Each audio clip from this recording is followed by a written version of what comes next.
Hello, good evening and नमस्कार सभी को। साइफाई ऑर्बिट में एक बार फिर से आप सभी का स्वागत है।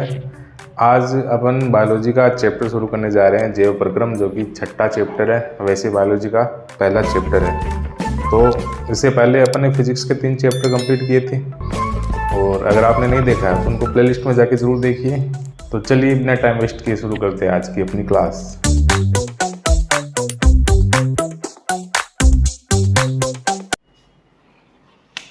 तो फ्रेंड्स, शुरू करते हैं आज का अपना टॉपिक। अपना जो लेसन रहेगा उसका नाम है जैव प्रक्रम, या इसको बायो प्रोसेस भी कहते हैं। क्या होता है जैव प्रक्रम? देखिए, इसमें 2 शब्द होते हैं। एक होता है जैव, जिसका अर्थ होता है जीव, ये जीवन, और दूसरा है प्रक्रम। प्रक्रम का सामान्य जो अर्थ होता है वो होता है प्रक्रिया या प्रोसेस, यानी ऐसी प्रोसेस या ऐसी प्रक्रिया जो जीवन के लिए आवश्यक होती है, जीवन जीने के लिए आवश्यक होती है, जीवन को बनाए रखने के लिए आवश्यक होती है। तो उसे क्या कहते हैं? जैव प्रक्रम कहते हैं। अगर इसकी परिभाषा अपन लिखें तो वो ये रहेगी,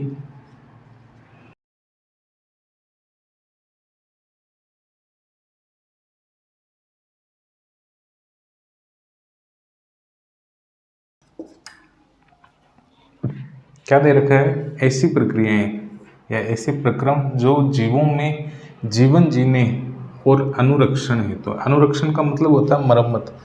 क्या होता है कि कई बार लाइफ में जैसे अपन चलते फिरते चोट लग जाती है, या हमारी जो स्ट्रक्चर होती है, संरचना होती है, वो उसमें कुछ गड़बड़ी आ जाती है, या कुछ एक अंग है या ऊतक है या जो भी सेल्स है वो डैमेज हो जाती है। तो उनको मेंटेनेंस करने के लिए, उनका अनुरक्षण करने के लिए, उनकी मरम्मत करने के लिए हमारे शरीर में कुछ एक प्रोसेस होती है, कुछ एक प्रक्रम होती है। उन्हें ही क्या कहा जाता है? जैव प्रक्रम कहा जाता है। ठीक है। अब ऐसी कौन कौन सी प्रोसेस है, ऐसे कौन कौन से प्रक्रम है जो कि जीवन जीने के लिए आवश्यक होते हैं? तो हमें पता है कि सबसे पहले सबसे इम्पोर्टेंट जो होता है वो होती है श्वसन प्रक्रिया। जो भी अपन सांस वगैरह लेते हैं, ऑक्सीजन लेते हैं, कार्बन डाइऑक्साइड छोड़ते हैं, तो वो जो पूरा प्रोसेस होता है वो श्वसन कहलाता है। ये सबसे इम्पोर्टेंट होता है, क्योंकि इसके बिना अपन कुछ मिनट भी नहीं रह सकते। उसके बाद में हमें पोषण की ज़रूरत होती है, अपनी बॉडी को बनाए रखने के लिए, शरीर की वृद्धि के लिए, मरम्मत के लिए, रोगों से रक्षा करने के लिए पोषण की आवश्यकता होती है। तो पोषण भी क्या होता है? कि प्रक्रम है। फिर इन दोनों से अगर कुछ एक अपशिष्ट पदार्थ हमारे शरीर के अंदर बन जाते हैं तो उनको बाहर निकालना भी आवश्यक होता है, वरना वो नुकसानदायक होते हैं। तो उनके लिए भी उत्सर्जन जो प्रक्रम होता है वो। फिर एक और होता है वृद्धि, गति, जनन, और एक और होता है संवहन, या इसको अपन परिसंचरण भी कहते हैं। श्वसन पता है आपको, पोषण भी पता है, उत्सर्जन भी पता है, वृद्धि हमारे शरीर की वृद्धि करना, ठीक है, गति करना, मूवमेंट करना, जनन अपने समान संतति उत्पन्न करना, संवहन या परिसंचरण जो भी आवश्यक पोषक तत्व होते हैं कोशिकाओं के लिए, या जल वगैरह होते हैं, या ऑक्सीजन होती है, उन सबको शरीर के सभी हिस्सों तक पहुंचाने के लिए जो प्रोसेस होता है वो संवहन या परिसंचरण कहलाता है। तो ये होता है जैव प्रक्रम या बायो प्रोसेस की कुछ सामान्य जानकारी। अब इस चैप्टर में अपन इन सब के बारे में डिटेल से पढ़ेंगे। फ्रेंड्स, अपना जो पहला जैव प्रक्रम अपनी बुक में दे रखा है वो है पोषण। तो सबसे पहले अपन पोषण के बारे में पढ़ेंगे। तो देखिए, पोषण क्या होता है? अपन अब तक यही जानते आए हैं या यही समझते आए हैं कि पोषण मतलब खाना खाना या पेट भरना, ये पोषण हो गया। जी बिल्कुल नहीं। पोषण क्या होता है कि स्वास्थ्य और विकास के लिए आवश्यक भोजन ग्रहण करने की प्रक्रिया। जो भोजन अपन ग्रहण कर रहे हैं उससे हमारा जो हेल्थ है, जो स्वास्थ्य है, या जो विकास है, ठीक है, उसके ऊपर कितना है, उसके लिए अपन जो भोजन वो ग्रहण कर रहे हैं। यानी जो भोजन अपन ग्रहण कर रहे हैं वो हमारे स्वास्थ्य के लिए, हमारे विकास के लिए आवश्यक होना चाहिए। ठीक है। और स्वास्थ्य वृद्धि करने वाला होना चाहिए, अपने जो बॉडी में डेवलपमेंट करने वाला होना चाहिए, तभी अपन उसको पोषण कहेंगे। अदरवाइज केवल पेट भरने को ही पोषण नहीं कहा जाता है, ध्यान रखना। तो पोषण किससे प्राप्त होता है? हमें पोषक तत्वों से प्राप्त होता है, ठीक है। यानी जो भी खाना अपन खा रहे हैं उसमें जो भी न्यूट्रिशंस वगैरह हैं वो होनी ज़रूरी है, तभी वो अपन उसे पोषण कह पाएंगे सही मायने में। तो पोषक तत्व कौन कौन से होते हैं जो हमारे भोजन में होना चाहिए? ये भोजन के जो घटक जो पोषण के स्रोत होते हैं क्या कहलाते हैं? पोषक तत्व कहलाते हैं। उदाहरण के लिए कार्बोहाइड्रेट, जितने भी जो धान वगैरह होते हैं, जो रोटी वगैरह अपन खाते हैं, गेहूँ बाजरा चावल वगैरह, उन सब में कार्बोहाइड्रेट होता है जिससे हमें एनर्जी प्राप्त होती है। प्रोटीन, जितनी भी दालें वगैरह होती है, सोयाबीन है, ठीक है, तो उनमें प्रोटीन होता है। प्रोटीन हमें रोगों से लड़ने में और हमारी जो कोशिकाओं की मरम्मत है उसमें हेल्प करता है। वसा, जितनी भी चिकनाई वाली जो चीज़ें होती है, तेल घी बटर वगैरह, इन सब में वसा होती है। विटामिन है, जितने भी सब्जियां होती है, फल होते हैं, उन सब में विटामिन होते हैं। खनिज लवण, तो ये कुछ एक मिनरल्स होते हैं जो कि हमें दूध से या नमक से, जैसे नमक से आयोडीन प्राप्त होता है, दूध से कैल्शियम प्राप्त होता है। इसके अलावा फाइबर्स या रेशे, जो छिलके वाली चीज़ें होती है उनमें रेशे पाए जाते हैं। हमारी जो रोटी होती है, रोटी में भी फाइबर्स होते हैं। तो ये सारी जो चीज़ें होती हैं, ये सब कहलाते हैं पोषक तत्व है। ये एक्चुअल में अपन इनको प्राप्त करने के लिए ही खाना खाते हैं, ना कि स्वाद के लिए, ठीक है। तो सही मायने में पोषण क्या होता है कि आवश्यक जो पोषक तत्व होते हैं वो ग्रहण करना, किसके लिए? हेल्थ के लिए और विकास के लिए, ठीक है। तो ये सब पोषण होता है, ये पोषक तत्व हो गए। अब अपना पोषण के प्रकार की, पोषण की जो विधि होती है वो कितने प्रकार की होती है, किन किन जीवों में किस प्रकार की होती है? तो अमूमन ये 2 प्रकार की ही होती है। एक होता है स्वपोषी, दूसरा होता है विषमपोषी। स्वपोषी हम जानते हैं, स्व का मतलब स्वयं, पोषी का मतलब पोषण, ठीक है। यानी ऐसे जीव या ऐसा पोषण जिसमें जो जीव होते हैं वो अपना भोजन खुद बनाते हैं, यही पढ़ते आए हैं अपन अब तक। तो ये जो विधि होती है स्वपोषी पोषण कहलाती है, और ऐसे जो जीव होते हैं वो स्वपोषी जीव कहलाते हैं। ऐसे जो जीव होते हैं वो स्वपोषी जीव कहलाते हैं, ठीक है। तो अब ये भोजन कैसे करते हैं? इसका उदाहरण देखिए, हरे पौधे, जितने भी हरे पादप होते हैं वो अपना भोजन खुद बनाते हैं। खुद का मतलब क्या होता है कि ये देखिए, ऊर्जा, बाहर से जो ऊर्जा प्राप्त होती है उनको, प्रकाश ऊर्जा, या तो सनलाइट से प्राप्त होती है या फिर अन्य किसी प्रकाशिक स्रोत से उनको ऊर्जा प्राप्त हो जाती है। उसकी सहायता से वो क्या करते हैं, अकार्बनिक कच्ची सामग्री से ही अपना भोजन कर लेते हैं या बना लेते हैं, ठीक है, या संश्लेषित कर पाते हैं। तो हरे पादप है, कुछ एक प्रोटिस्ट वगैरह, शैवाल वगैरह, या ज़्यादातर जो बैक्टीरिया होते हैं वो भी अपना भोजन खुद बना लेते हैं। तो ऐसे जो जीव होते हैं वो स्वपोषी कहलाते हैं, और पोषण की ये विधि स्वपोषण कहलाती है, ठीक है। तो स्वपोषण या स्वपोषी का मतलब स्वयं पोषण करना, अपना भोजन खुद बनाना। एक दूसरी विधि होती है, उसे विषमपोषी पोषण कहते हैं, या जो विषमपोषी जीव होते हैं उनमें ये विधि पाई जाती है। किसमें? जितने भी पशु है, या अपन मनुष्य की बात करें, ठीक है, कुछ कवक होते हैं, बहुत सारे प्रोकैरियोट्स होते हैं, ये अपना भोजन खुद नहीं बना सकते, अपना भोजन स्वयं संश्लेषित नहीं कर सकते, भोजन के लिए अन्य जीवों पर निर्भर रहते हैं, ठीक है। जैसे मनुष्य की बात करें अपन, तो अपन अपना भोजन नहीं बना सकते, ठीक है। ये बात अलग है कि आप कहोगे कि सर हमारे घर में तो हमारी मम्मी खुद खाना बनाती है या अपन बनाते हैं, तो वो खाना बनाना नहीं कहते, उसके लिए अपन अपने जो प्रोडक्ट चाहिए ना, ठीक है, जो भी सब्जी वगैरह होती है या जो भी आवश्यक सामग्रियाँ होती है वो तो हमें पौधों से ही प्राप्त होती है। तो अपन ऐसा नहीं कर सकते कि अपना भोजन खुद बना सकते हैं। अपन डायरेक्टली प्रत्यक्ष या अप्रत्यक्ष रूप से अन्य जीवों पर निर्भर रहते हैं। तो ये जो जीव होते हैं विषमपोषी कहलाते हैं, और ये जो विधि होती है वो विषमपोषी पोषण कहलाते हैं। तो मनुष्य कैसा जीव है? विषमपोषी जीव है, और जो हरे पौधे होते हैं वो स्वपोषी जीव होते हैं, ठीक है। तो ये कुछ पोषण के ऊपर था। इतना इम्पोर्टेंट नहीं है, इसके बारे में शायद पूछा नहीं जाता है, लेकिन अपनी बुक में दे रखा है तो अपन को नॉलेज में होना चाहिए। आगे के जो टॉपिक है वो इम्पोर्टेंट रहेंगे, तो देख लीजिए।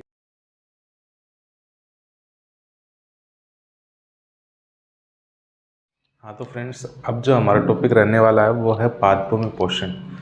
जो पेड़ पौधे होते हैं वो अपना पोषण कैसे करते हैं, अपना भोजन कैसे बनाते हैं, और अपने जो पोषक तत्व होते हैं उनकी पूर्ति कैसे करते हैं, ताकि उनमें वृद्धि हो, उनमें विकास हो, वो अपनी जितनी भी जैव रासायनिक क्रियाएँ हैं उनको सही तरीके से कर सकें। तो अब तक हम पढ़ते आए हैं पिछली क्लासों में जो भी है कि पेड़ पौधे जो होते हैं वो अपना भोजन खुद बनाते हैं। अभी अपन ने इसी वीडियो के पिछले पार्ट में अपन ने देखा था कि पोषण की जो दो विधियाँ होती है, स्वपोषी पोषण और विषम पोषी पोषण। तो उसमें स्वपोषी में अपन ने हरे पादपों को एग्जाम्पल के रूप में लिया था।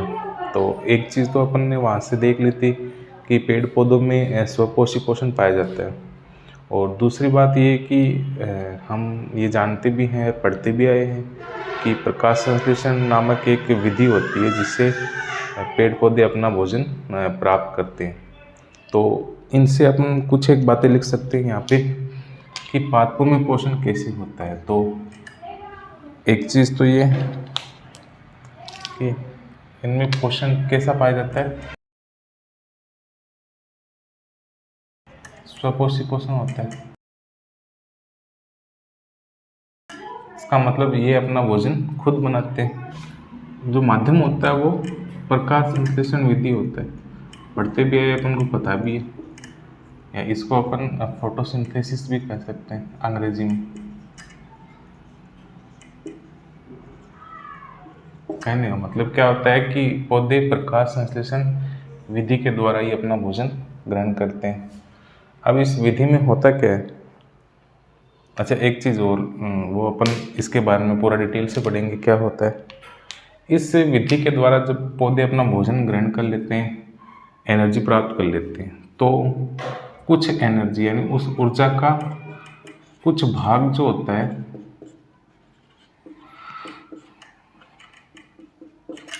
स्टार्च के रूप में एकत्रित कर लेते हैं, या इसको अंग्रेजी में स्टार्च कहते हैं, हिंदी में मंड कहते हैं।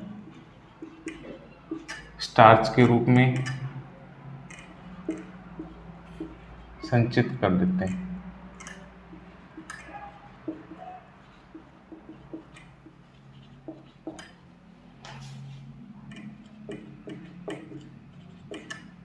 ठीक है, अपने मनुष्य में भी या मानव में भी अपन जो भी खाना खाते हैं उसको ग्लूकोज में बदल देते हैं, जिससे ऊर्जा हमें प्राप्त होती है। तो जितनी ऊर्जा हमें आवश्यक होती है उस वक्त अपन ले लेते हैं, और बाकी का जो भाग होता है उसको अपन ग्लाइकोजन के रूप में एकत्रित करते हैं। ठीक है, तो ये बात भी अगर आप याद रखना चाहो कि मनुष्य में जो एनर्जी होती है वो किस रूप में संग्रहित रहती है, ग्लाइकोजन के रूप में संग्रहित रहती है। ठीक है, फिर आगे एक टॉपिक होता है कि प्रकाश संश्लेषण के लिए या इस विधि के लिए कौन कौन से तत्व चाहिए, पौधों को कौन कौन से कारक चाहिए। तो इसके बारे में भी छोटा प्रश्न पूछा जाता है। तो लिखते हैं अपन कि प्रकाश संश्लेषण हेतु आवश्यक कारक कौन कौन से कारक होते हैं। तो सबसे पहली चीज़ इनको चाहिए वो है, क्योंकि ये जो प्रक्रिया होती है प्रकाश संश्लेषण, ये जो पादप में पत्तियां जो होती है, पादप का जो पार्ट होता है पत्ती, ठीक है, उसके द्वारा ये विधि की जाती है। क्यों की जाती है, क्योंकि उस पत्ती के अंदर एक पिगमेंट पाया जाता है, एक वर्णक पाया जाता है जिसका नाम है क्लोरोफिल, या इसको हिंदी में अपन हरित लवक भी कह सकते हैं। ठीक है, ये पत्तियों में पाया जाता है, ध्यान रखना आप इसमें, पत्ती में पाया जाता है, और इसी के कारण पत्तियों का रंग कैसा होता है, हरा होता है। दूसरी चीज़ क्या चाहिए इनको, दूसरी चीज़ चाहिए इनको प्रकाश। ठीक है, और ये प्रकाश इनको सूर्य से भी मिल सकता है, या अन्य स्रोत हो तो भी उससे भी मिल सकता है। तीसरी चीज़ चाहिए इनको CO2 कार्बन डाइऑक्साइड। ये इनको कहाँ से मिलती है? वातावरण से मिलती है। ठीक है, जो कार्बन डाइऑक्साइड गैस अपन श्वसन के रूप में छोड़ते हैं पौधे, उसका उपयोग अपने पोषण के लिए कर लेते हैं। एक और चीज़ चाहिए इनको, जल, H2O। ये जड़ों से प्राप्त होता है। इसके अलावा कुछ एक मिनरल्स चाहिए, खनिज लवण, वो इनको मिट्टी से मिल जाते। तो अगर पूछ लिया जाता है कि प्रकाश संश्लेषण प्रक्रिया हेतु जब पौधे अपना भोजन करते हैं तो उसमें कौन कौन से घटक इनको चाहिए, तो ये कुछ एक क्लोरोफिल है इम्पोर्टेंट। प्रकाश सूर्य से भी मिलता है इनको, मोस्टली सूर्य से ही मिलता है। अदर रीजन में कभी कभी किसी अन्य स्रोत से भी इनको मिल सकता है। तीसरी चीज़ कार्बन डाइऑक्साइड जो वातावरण से मिलती है, H2O या जल जो जड़ों से मिलता है। कुछ खनिज लवण चाहिए इनको जो मिट्टी से प्राप्त होते हैं। ठीक है, तो ये कुछ था प्रकाश संश्लेषण हेतु आवश्यक कारक। अब जो प्रक्रिया होती है प्रकाश संश्लेषण की, उसको अपन कैसे लिखेंगे, या जो रासायनिक अभिक्रिया होती है वो मैं बता रहा हूँ कि जो CO2 वातावरण से मिली, ठीक है, और जड़ों से इनको पानी मिलता है, तो इन दोनों से क्लोरोफिल की सहायता से सूर्य के प्रकाश की उपस्थिति में किसका निर्माण होता है? ग्लूकोज का निर्माण होता है। ठीक है, और साथ में बनती है ऑक्सीजन, और इसके अलावा में कुछ मात्रा में जल। हम अगर इनको संतुलित कर लिया जाए तो 6, 12, ठीक है, इसके अलावा 6 और 6। तो ये है प्रकाश संश्लेषण विधि की रासायनिक अभिक्रिया। अब इस अभिक्रिया में क्या होता है कि पेड़ पौधे जो होते हैं वो कार्बन डाइऑक्साइड गैस और जल से सूर्य के प्रकाश की उपस्थिति में किसके द्वारा? क्लोरोफिल के द्वारा ये जो होता है ग्लूकोज का निर्माण किया जाता है।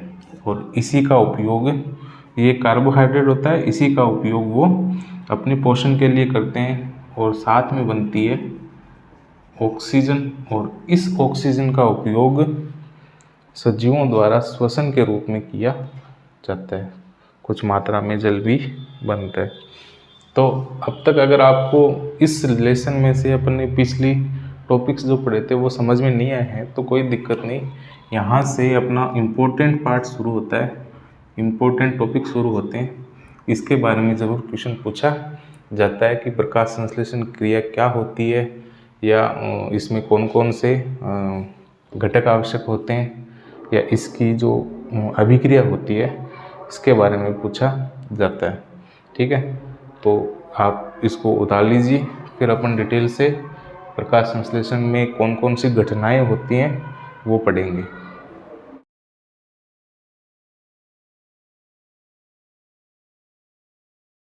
हाँ, तो दोस्तों अब अपन देखते हैं कि प्रकाश संश्लेषण अभिक्रिया में वास्तव में कौन कौन सी घटनाएं होती है, या ये जो अभी अपन ने समीकरण लिखा था इसमें होता क्या है, इसको अपन कैसे लिख सकते हैं।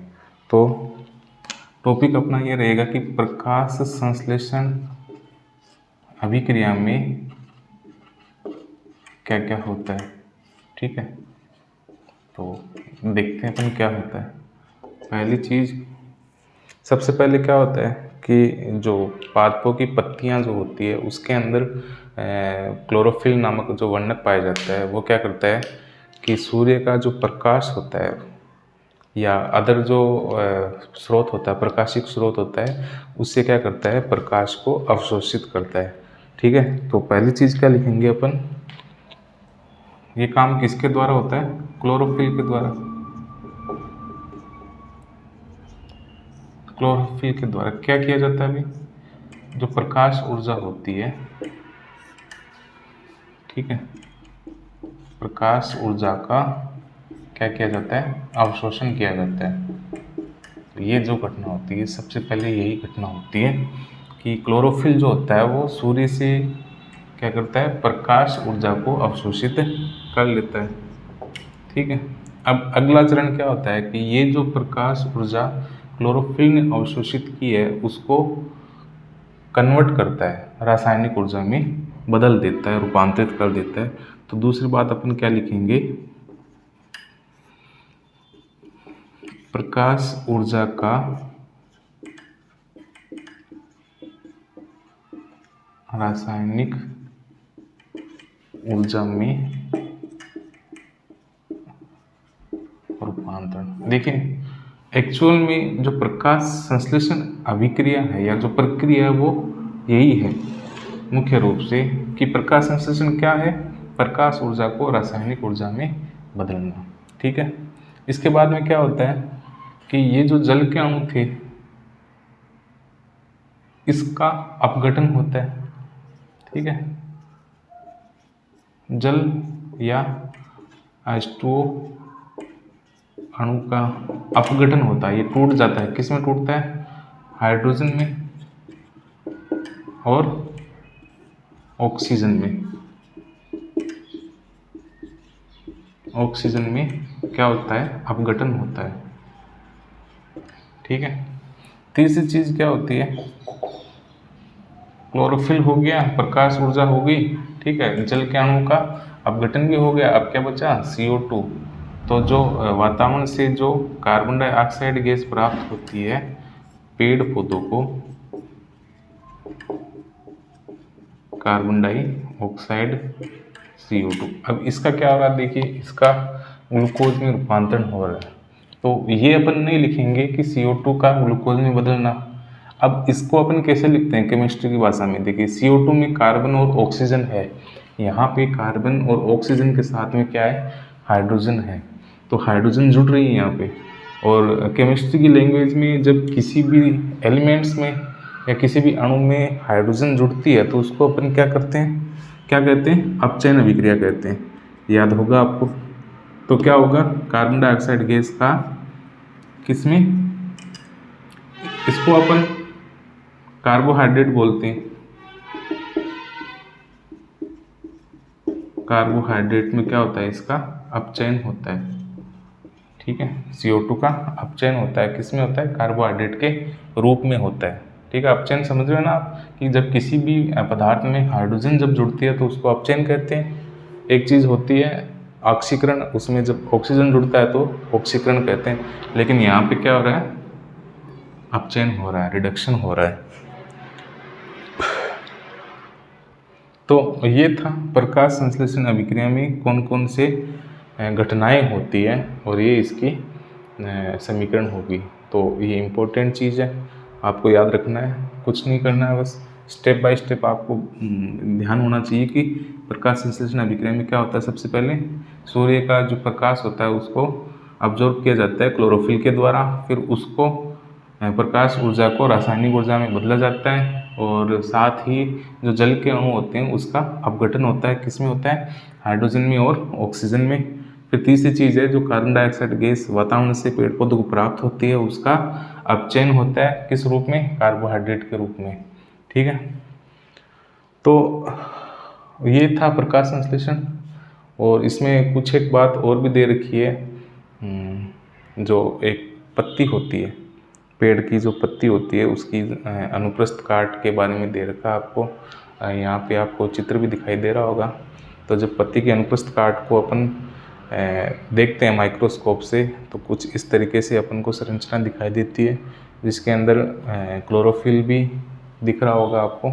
ठीक है, तो ये क्या होता है कि जब पत्ती की जो निचली सतह होती है उसमें रंध्र पाए जाते हैं, रंध्र मतलब छिद्र जो छिद्र जिनको अपन बोलते हैं स्टोमाटा या रंध्र। अब इसमें क्या होता है कि ये जो रंध्र होते हैं वो पेड़ पौधों में जो गैसें होती है ऑक्सीजन और कार्बन डाइऑक्साइड गैस, उसका विनिमय में ये सहायक होते हैं। क्योंकि आपको पता होगा कि प्रकाश संश्लेषण अभिक्रिया में कार्बन डाइऑक्साइड गैस को पेड़ पौधों के द्वारा वातावरण से ग्रहण किया जाता है। तो जब कार्बन डाइऑक्साइड गैस ग्रहण करनी होती है, आवश्यकता होती है, उस कंडीशन में वो रंध्र होते हैं वो खुल जाते हैं, और जब ज़रूरत नहीं होती तो वापस ये रंध्र बंद हो जाते हैं। ठीक है, तो हर टाइम ये खुले नहीं रहते। अगर खुले रहते तो काफ़ी कुछ नुकसान होता है पेड़ पौधों को, जल की हानि भी हो जाती है, गैसों की हानि भी हो जाती है। तो ये जो रंध्र बंद होते हैं या खुलते हैं, ये द्वार कोशिकाएं होती है पेड़ पौधों में, तो ये कार्य उनके द्वारा संपन्न किया जाता है। द्वार कोशिकाएं जो गार्ड सेल जिनको बोलते हैं, कि जब आवश्यकता होती है तब ये खुल जाती है, रंध्रों को खोलने का कार्य करती है, और जब आवश्यकता नहीं होती तो रंध्रों को वापस बंद कर देती है। जो अपने इंस्टीट्यूट में गार्ड वगैरह होते हैं या घरों में जो गार्ड वगैरह होते हैं बड़े बड़े घरों में, वो क्या करते हैं, जब फैमिली मेम्बर आते हैं तब उनके लिए दरवाज़ा खोलते हैं, और जब अंदर आ जाते हैं तो वापस बंद कर देते हैं। तो कुछ इस तरीके का काम ये द्वार कोशिकाएं करती है, इसलिए इनका नाम द्वार कोशिकाएं रखा गया है, क्योंकि ये गार्ड के रूप में कार्य करती है। जब गैसों की आवश्यकता होती है तब इन रंध्रों को खोल देती है, और जब नहीं होती है तब वापस बंद कर देती है। ठीक है, तो इसी के साथ अपना जो पादपों में पोषण वाला टॉपिक है वो कंप्लीट होता है। ये इम्पोर्टेंट टॉपिक है। ठीक है, उम्मीद आपको समझ में आया होगा। इसके बाद में अपन एक छोटा सा टॉपिक रहेगा अमीबा वाला, और उसके बाद में फिर अपन अगले वीडियो में मनुष्य का जो पोषण तंत्र है, पाचन तंत्र है, उसके बारे में डिटेल से पढ़ेंगे। तो स्क्रीनशॉट ले सकते हो आप या उतार सकते हो इसको।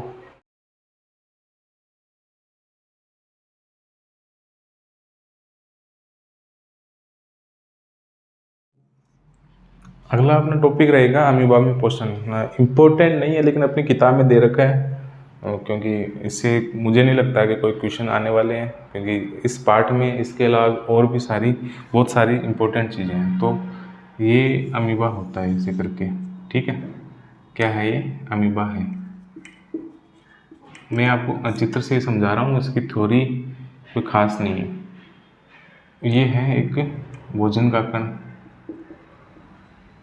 तो क्या होता है, अमीबा एक कोशिकीय जीव होता है जो सामान्यतः जल के अंदर पाया जाता है। सूक्ष्म जीव होता है, हमें आंखों से दिखाई नहीं देता है, सूक्ष्मदर्शी से ही देखना पड़ता है। तो क्या होता है कि जब अमीबा के पास या अमीबा किसी भोजन के कण के पास जाता है, तो इस भोजन के टुकड़े के या कण के चारों ओर क्या कर देता है, अपने बॉडी में से नकली पेड़ निकालता है, उसको उस भोजन को घेर लेता है ऐसे। जैसे ये भोजन का कण है, ठीक है, ये इस तरीके से इसको घेर लेता है अपने शरीर से। जो नकली पेड़ होते हैं, इसको कूटपाद बोलते हैं, वो निकाल लेता है, इसके चारों तरफ ऐसे घेर लेता है इसको। ठीक है, फिर क्या करता है, ये जो गोल घेरा बनाना, ठीक है, इसको फिर क्या करता है, ये खाद्य दाने में परिवर्तित कर लेता है। तो ये होता है खाद्य दानी। समझिए कि जब किसी भोजन के कण के पास अमीबा जाता है, उसके चारों ओर अपने शरीर से क्या निकालता है, नकली पेड़ निकालता है, जिसको कूटपाद कहते हैं। और जो इस कूटपाद से गोल संरचना बनी, उसको खाद्य दाने में बदल लेता है, इस भोजन के कण को अपने बॉडी के अंदर ले लेता है, फिर इसी से अपना पोषण प्राप्त करता है। और इससे कुछ अपशिष्ट पदार्थ अगर बनता है तो उसको वापस अपने शरीर से बाहर निकाल देता है। और ये जो प्रक्रिया होती है इसको बोलते हैं एंडोसाइटोसिस। तो अगर छोटा क्वेश्चन पूछ लिया जाता है कि अमीबा अपना भोजन किस विधि द्वारा ग्रहण करता है, तो एंडोसाइटोसिस के द्वारा ग्रहण करता है। ये था चित्र, और यहाँ पर आप इसको एक्चुअल में इसकी फ़ोटो देख सकते हो, मैंने यहाँ नेट से डाउनलोड की है। तो ये अमीबा है, और ये अमीबा किसी अपना भोजन ग्रहण कर रहा है। देखिए अगर आपको साफ नहीं दिखाई दे रहा है तो इसके चारों ओर अपने पेड़ निकालता है और उसको अंदर ले लेता है, फिर उससे अपना पोषण प्राप्त करता है। तो एंडोसाइटोसिस विधि के द्वारा अमीबा अपना भोजन ग्रहण करता है। तो आज की क्लास में इतना ही। इसमें इम्पोर्टेंट चीज़ रहेगी अपनी प्रकाश संश्लेषण, उसको आप अच्छे से तैयार कर लेना। फिर इसके बाद में मनुष्य में पोषण किस प्रकार होता है, किस प्रकार पाचन तंत्र की संरचना होती है, कैसे कार्य होता है, वो अपन एक एक करके डिटेल से पढ़ेंगे। तो उम्मीद है आपको समझ में आया होगा। तो बने रहिए साई फाई ऑर्बिट के साथ।